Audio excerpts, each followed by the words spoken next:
Now, the trade war that's raging between the United States and China is seen as a serious threat against the world's geopolitical and economic stability. The technological sphere is where the battle lines have been drawn, with the US pushing aggressively its campaign to lock out companies such as Huawei out of the global 5G networks.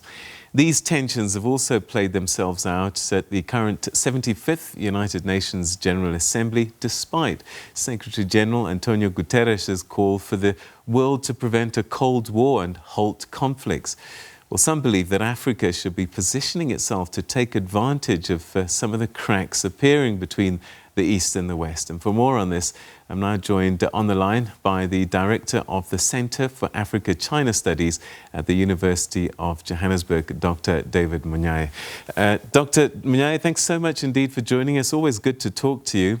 So UNGA 75, they should be celebrating this global body, and over the years it should have grown with this word multilateralism, which is what they're pushing for. But you get a sense that there's been a pushback to globalization, and that people are becoming more and more inward-looking, particularly in the West. Indeed. I think right at the heart of the UN itself, the United States seem to be pulling down almost all pillars of the entire UN system itself. And since 1945, when this institution was established, it has never confronted this level of crisis at almost all levels.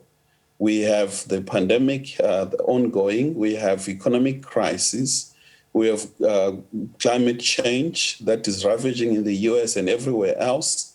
And it seems there's no leadership and there's no unity of purpose in terms of confronting this crisis, other than developing countries. I mean, in Africa, led by President Ramaphosa as the chair of the AU, and at times China coming in, trying to take leadership in places where the US seem to be pulling out.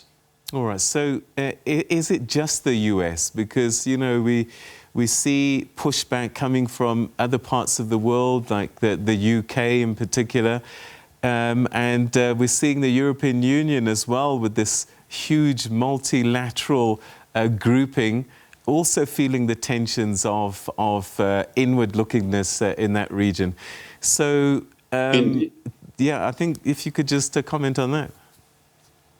Indeed. If you look at the EU in particular, I think it has always been a champion of democracy, human rights, but lately I think it has been pushing back on key issues of unity. The open border system is closing up.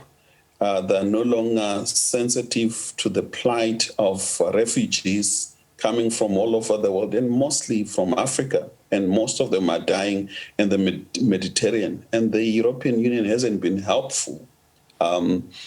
Britain pulling out of the EU, and you see the entire regional integration as a way of pushing unity across the world, really at the back foot.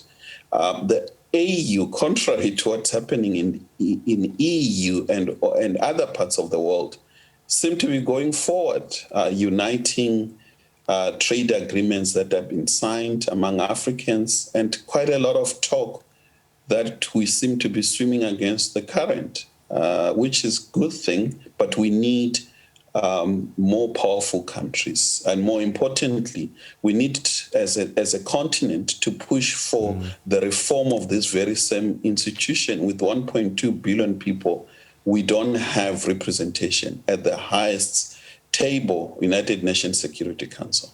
All right, you're talking about trade, and you know, it used to be that if America sneezes, the rest of the world catches a cold. But come the end of the 20th century, the beginning of the 21st century, there's a new superpower that really has gone to the fore, and we're seeing it at war on the trade front with the United States, and we're all kind of caught in the middle of this. Indeed. The US-China trade war has a huge implication on our own trade. And as you are aware, the entire African continent, trading number one country, it's China. And there are quite a number of other disturbing developments within Asia, particularly in the South China Sea, where the United States is pivoting from Asia, from Middle East rather, to Asia, and with an aim of really containing China.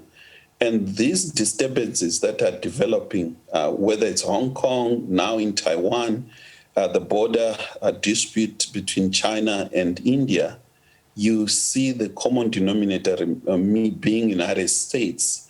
And these tensions do not bode well with the spirit and aspiration of the United Nations since its formation in 1945. Therefore, these factors are worrying, particularly for our continent. Like if you look at Europe and all other parts of the world that have developed, including Asia, they have developed in time of peace.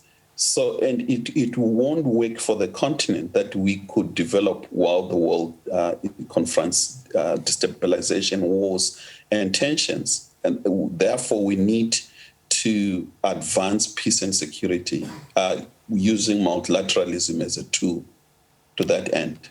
All right, so we're talking about trade generally at the moment, but I guess the new battle line now has come with this new digital disruption, 4IR, 5G, and it's a technology battlefield now, isn't it? We see the Huawei's of this world and TikTok under fire, and I just wonder, where does Africa position itself when we see these tech giants being fought between America and China?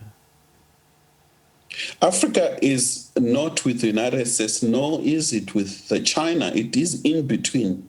Africa needs both countries as trading number one and the other one quite big. Both countries have formidable tech giants that are operating in our markets. And therefore, I think for us to develop in line with Agenda 2063, we need these two countries to really compete among themselves to ensure that the prices for these gadgets that we all use on the continent are much more cheaper and become easy for us to develop. But more than that, we also need to ensure that we learn and master the technology of developing our own tools, our own technologies as a continent.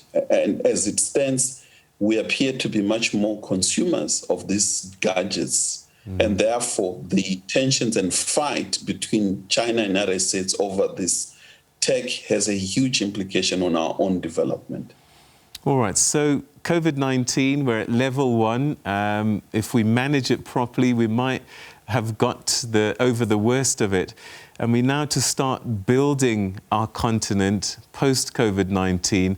How do we position ourselves as a continent going forward, given all that's playing out around us? I think what is key is for us to play much more cautiously, that we open, we ensure that we maintain jobs, but we keep our people safe.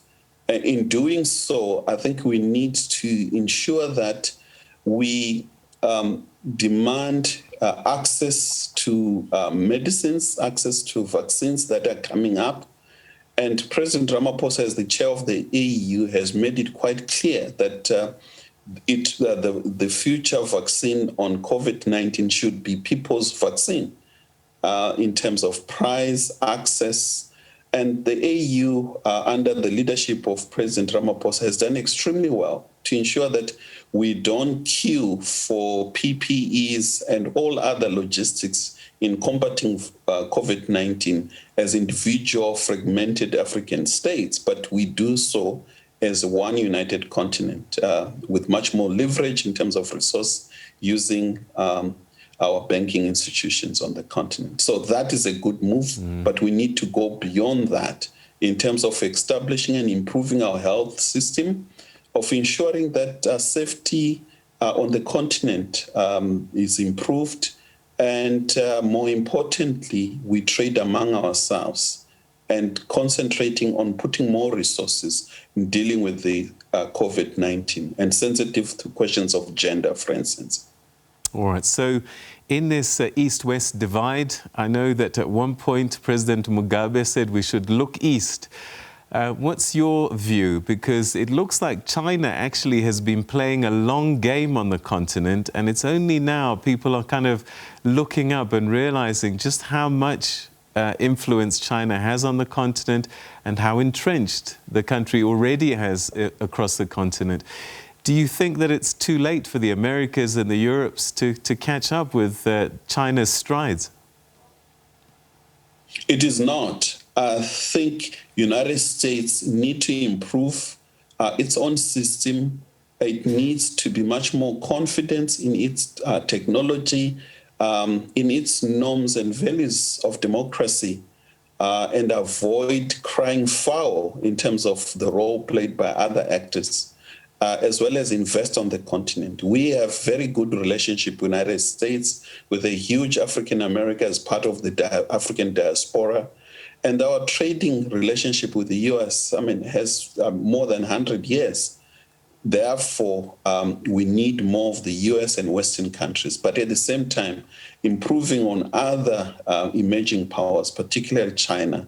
We have Japan, we have other South Korea, and so many other players, and the more the better, so that they compete in various areas instead of having a fight and ownership of the continent. This continent belongs to us, but we don't need any other person or country, whether in the East or West, that should tell us who should be our friends and who should be our enemies.